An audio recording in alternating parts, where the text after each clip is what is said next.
सांग मैंने आउ किस करुच एबे गोटे नुआ योजना आछि जेटा होछि नवीन योजना 6 तारिख रु आरंभ होछि जो मान राशन कार्ड नाही से जो स्वास्थ्य पई हॉस्पिटल जाइकरी पाई पार नथले फ्री रे आउ एबे से माने फ्री रे पाई परिबे तो ए पैसाटा कोठु आसीबे जानि जो काउंटर काउंटर आसी सरकार देबे कहूछि काउंटर आसीबे कोन कहूछि बहुत माड़ा ता कथा छाड़ंतु तो आपण माने जानि रखंतु बीएसकेवाई रे बर्तमान आपण माने नाम एंट्री करि परिबे जो मान को राशन कार्ड नाही जो माने पेंशन पाउ नाहंती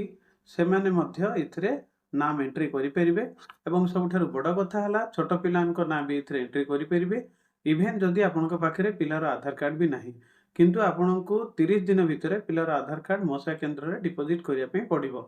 ठीक अछि तो एटा मोसा केंद्र रे संपूर्ण मागणा रे अप्लाई होउची निजर मोसा केंद्र को जाई आपण माने अप्लाई करंतु धन्यवाद शेयर करिवे आ सब्सक्राइब करिवे ओडिया तड़का को।